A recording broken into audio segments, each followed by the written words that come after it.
Hello friends, ഇന്നത്തെ എപ്പിസോഡിൽ വിഷ്ണു ശാലിനിയുടെ അരികിലേക്ക് എത്തി. അമ്മ തിരുമേനിയുടെ കയ്യിൽ പൂജിക്കാനായി കൊടുത്ത ആ ഇന്റർവ്യൂ ലെറ്റർ ശാലിനിയുടെ കയ്യിലേക്ക് നൽകുന്നു. സത്യാമ്മയുടെ പ്രാർത്ഥനയും ആ ഇന്റർവ്യൂ ലെറ്ററിനോടൊപ്പം ഉണ്ട് എന്ന് വിഷ്ണു ശാലിനിയോട് പറയുമ്പോൾ ശാലിനി പറഞ്ഞു, വിഷ്ണുവേട്ടാ, എന്തായാലും എനിക്ക് സന്തോഷമായി. സത്യാമ്മേനെ കാണാൻ കഴിയുമെന്ന് ഞാൻ ഒരിക്കലും കരുതിയിരുന്നില്ല.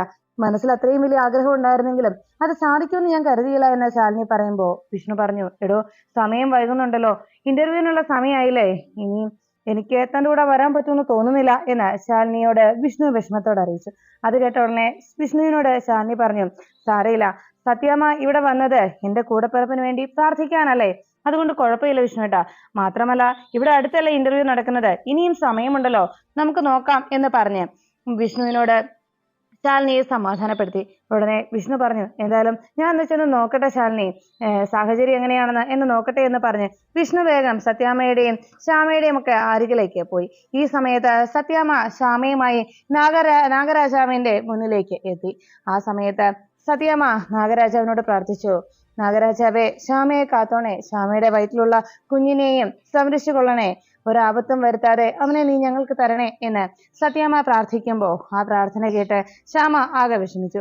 സത്യാമ്മ അവിടെ നിന്ന് പോയി കഴിയുമ്പോൾ ശ്യാമയുടെ മനസ്സിലേക്ക് സത്യാമ്മയുടെ പ്രാർത്ഥന കേട്ടപ്പോൾ കടന്നു വന്നത് ഹോസ്പിറ്റലിൽ വെച്ച് ഡോക്ടർ പറഞ്ഞ വാക്കുകളായിരുന്നു. അതോർത്ത് ശ്യാമ വിഷമത്തോടെ നാഗരാജാവിനോട് പറഞ്ഞു, നാഗരാജാവേ, കള്ളങ്ങളെല്ലാം പൊറുക്കണേ, എല്ലാം നീ തന്നെ തുണയായിട്ടുണ്ടാകണേ എന്ന് പ്രാർത്ഥിച്ച് ശ്യാമ അവിടുന്ന് സങ്കടപ്പെട്ടുകൊണ്ട് നിൽക്കുമ്പോൾ സത്യാമ്മ ശ്യാമയെ വിളിച്ചു.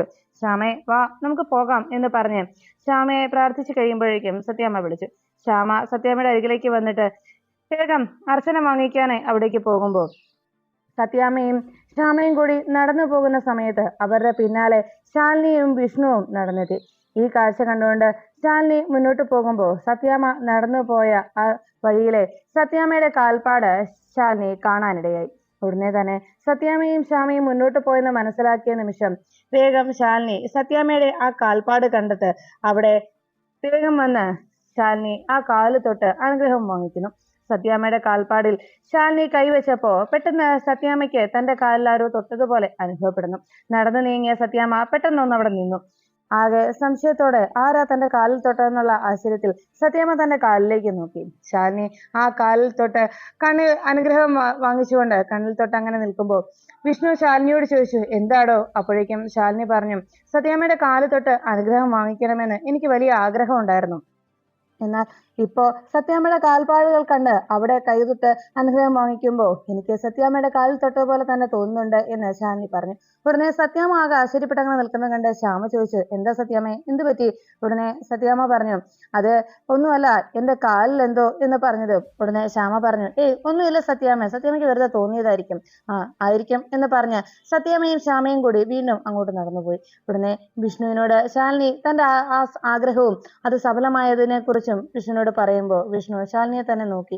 എന്തായാലും താൻ ഇവിടെ നിൽക്ക്, ഞാൻ ചെന്ന് വേഗം നോക്കട്ടെ.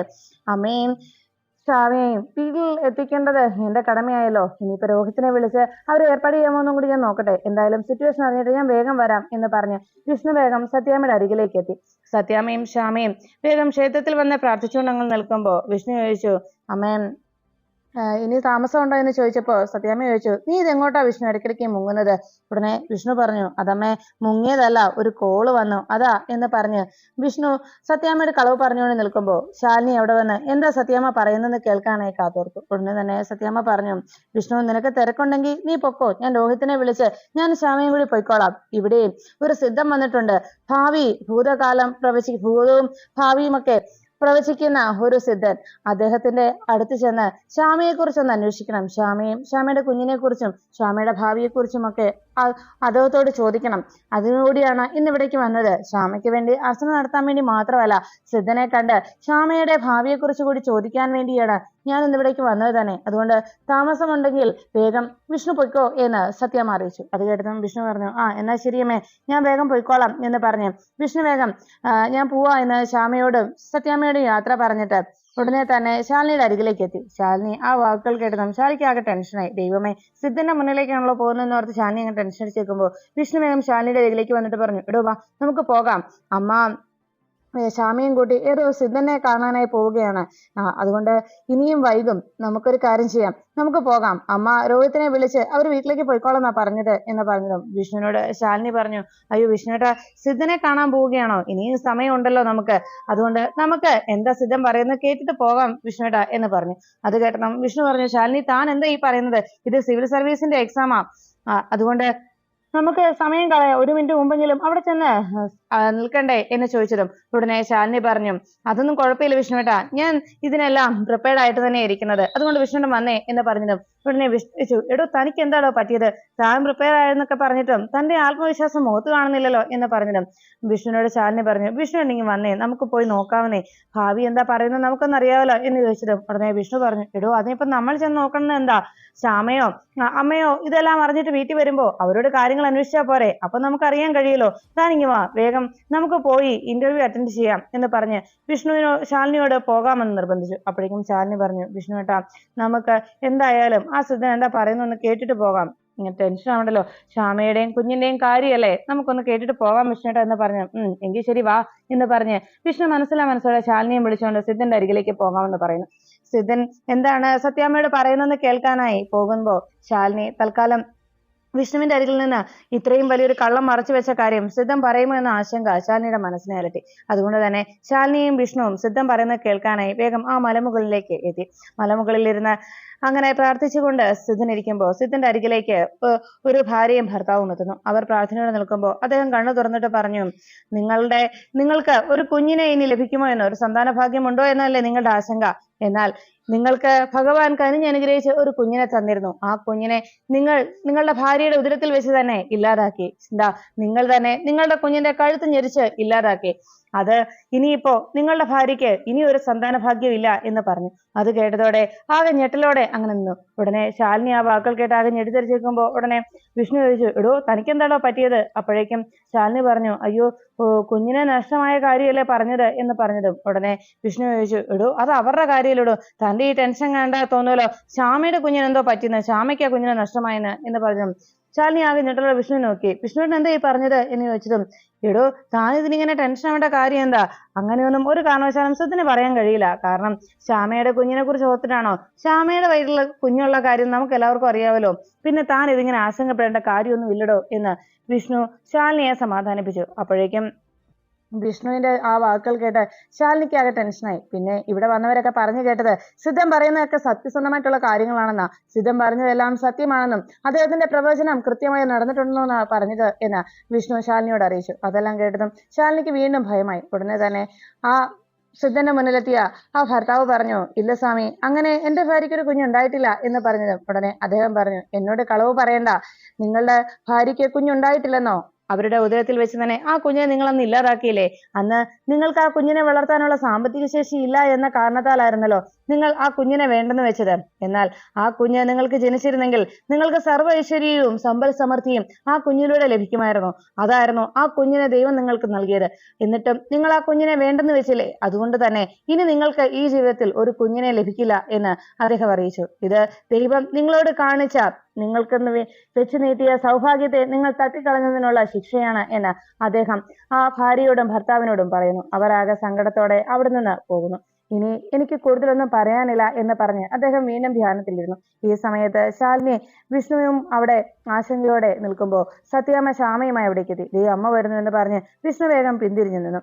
സത്യാമ്മയും ശ്യാമയും അവരെ കാണാതെ വേഗം സിദ്ധന്റെ അരികിലേക്ക് എത്തി. സിദ്ധന് മുന്നിലേക്ക് സത്യാമ്മ എത്തിയതിനു ശേഷം സിദ്ധൻ സത്യാമ്മയെ ശ്യാമയെ ഒന്ന് നോക്കുന്നു.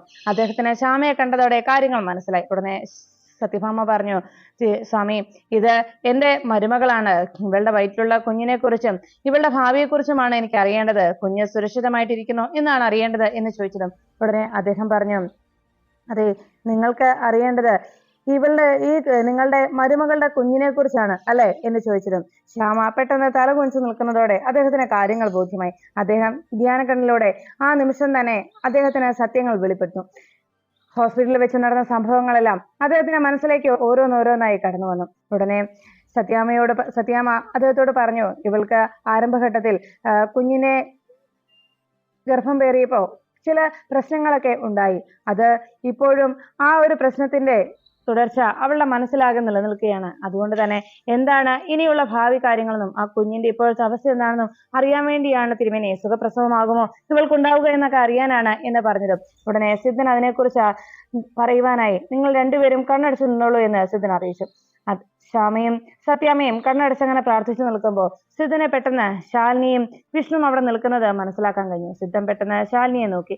ശാലിനി അപ്പോഴേക്കും സിദ്ധനെ നോക്കി കൈകൂപ്പി ഒരു കാരണവശാലും സത്യം പറയരുതെന്ന് തലകൊണ്ട് കണ്ണുകൾ കൊണ്ടും അദ്ദേഹത്തോട് അങ്ങനെ ഒരു അപേക്ഷ നടത്തി.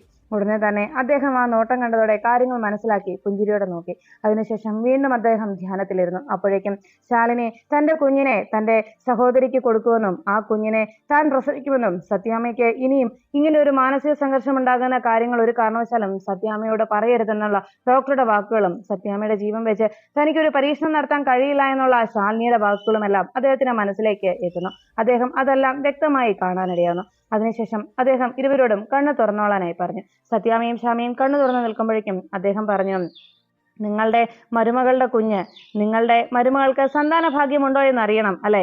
നിങ്ങളുടെ മരുമകൾക്ക് സന്താന ഭാഗ്യം എന്ന് പറഞ്ഞ് അദ്ദേഹം അത് മുഴുവിപ്പിക്കാൻ നിൽക്കുമ്പോൾ ഉടനെ സത്യാമ്മ ചോദിച്ചു, എന്താ തിരുമേനിയും എന്റെ ശ്യാമയ്ക്ക് സന്താന ഭാഗ്യമില്ലേ എന്ന് ചോദിച്ചതും ഉടനെ അദ്ദേഹം പറഞ്ഞു, അതെ, ഞാൻ അത് പൂർത്തിയാക്കിയില്ലല്ലോ, ഞാൻ മുഴുവനായിട്ടും പറഞ്ഞില്ലല്ലോ. മഹാഭാരത യുദ്ധത്തിൽ ഇതുപോലെ തന്നെ പാണ്ഡവ പടയെ എല്ലാം കൊന്നൊടുക്കി ദ്രോണർ വാശിയോടെ അങ്ങനെ കയറി വരുന്ന സമയത്ത് സത്യങ്ങൾ മാത്രം പറഞ്ഞിരുന്ന യുധിഷ്ഠിരനെ പോലും അന്ന് അസത്യം പറയേണ്ടി വന്നു. കാരണം സത്യം ജയിക്കുന്നതിന് വേണ്ടി ആ യുധിഷ്ഠിരന് പോലും അന്ന് കളവ് പറയേണ്ട സാഹചര്യം ഉണ്ടായി. സത്യവാനായിരുന്ന യുധിഷ്ഠിരൻ അന്ന് അങ്ങനെ ഒരു കളവ് പറഞ്ഞത് അന്ന് ഭീമൻ അശ്വത്ഥാത്മാവിന്റെ പേര് ഒരു ആനക്കിട്ട് ആ ആനയെ അന്ന് ഭീമൻ കൊല്ലാനിടയായി.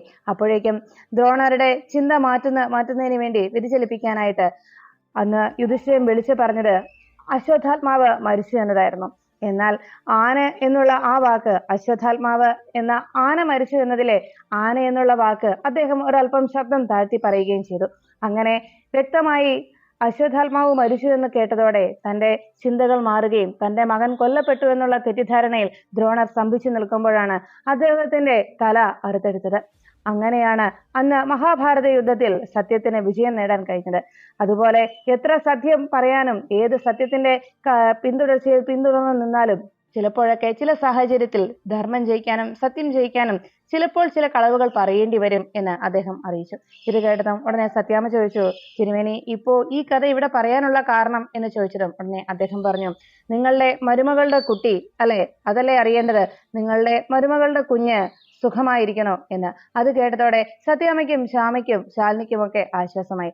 അങ്ങനെ ഒരു കളവ് സിദ്ധം പറഞ്ഞത് കേട്ട് ശാലിനിയും ആശ്വസിച്ചു. ഉടനെ തന്നെ സത്യാമ്മയ്ക്ക് വലിയ സന്തോഷമായി. കുഞ്ഞു സുഖമായിരിക്കുന്നു എന്ന് അദ്ദേഹം പറഞ്ഞത് കേട്ട് സത്യാമ്മയ്ക്ക് വളരെയേറെ സന്തോഷം തോന്നി. ഉടനെ അദ്ദേഹം പറഞ്ഞു, അവൾ സീതാദേവിയെ പോലെ നിങ്ങളുടെ വീട്ടിലൂടെ ഓടിക്കളിച്ച് നടക്കും എന്ന് പറഞ്ഞത് കേട്ട് സത്യാമ്മ അതിനേക്കാൾ ഏറെ സന്തോഷിച്ചു. അങ്ങനെ ഒരു കുഞ്ഞ് തന്റെ കുടുംബത്തിലേക്ക് വരാൻ പോകുന്നു എന്നുള്ളതിന്റെ ആ സന്തോഷ വാർത്ത കേട്ടതിൽ വളരെ സന്തോഷവതിയായി സത്യാമ്മ സ്വാമിയോട് നന്ദി പറഞ്ഞ് ശ്യാമയും വിളിച്ചുകൊണ്ട് അവിടെ നിന്ന് പോയി. അങ്ങനെ അവിടുന്ന് സത്യാമ്മയും ശ്യാമയും പോകുന്ന സമയത്ത് വിഷ്ണു വേഗം സത്യാമ്മയും ശ്യാമയും തങ്ങളെ കാണാതിരിക്കാനായി വളരെ പിന്തിരിഞ്ഞു നിന്നു. ഈ സമയത്ത് അവരവിടുന്ന് നടന്നു നീങ്ങുമ്പോൾ വിഷ്ണു കാണാതെ ശാലിനി സിദ്ധനെ നോക്കി കൈകൂപ്പി വളരെയേറെ നന്ദി അറിയിച്ചു. ശാലിനി തൊഴുതുകൊണ്ട് തനിക്ക് ഇങ്ങനൊരു സഹായം ചെയ്തു തന്നതിൽ അദ്ദേഹത്തോട് നന്ദി അറിയിച്ച് പുഞ്ചിരിയോടെ ശാലിനി തനിക്ക് ഇങ്ങനെ ഒരു ഭാഗ്യം തന്നതിൽ തന്നെ ഈ രീതിയിൽ രക്ഷിച്ചതിന് നന്ദി അറിയിക്കുമ്പോൾ അദ്ദേഹം ശാലിനിയെ നോക്കി പുഞ്ചിരിക്കുന്നു. ആ സമയത്ത് ശാലിനി തനിക്ക് വേണ്ടി ഇങ്ങനെ ഒരു കളവ് പറഞ്ഞ ആ സിദ്ധനോട് നന്ദി അറിയിച്ച് സന്തോഷത്തോടു കൂടി നിൽക്കുമ്പോൾ സത്യാമ്മ തന്റെ കുടുംബത്തിന് വരാൻ പോകുന്ന ആ സൗഭാഗ്യത്തെക്കുറിച്ച് അറിഞ്ഞതിന്റെ സന്തോഷത്തിൽ ശ്യാമയെ ചേർത്ത് പിടിച്ചുകൊണ്ട് ക്ഷേത്രത്തിലേക്ക് നടന്നു പോകുന്നു.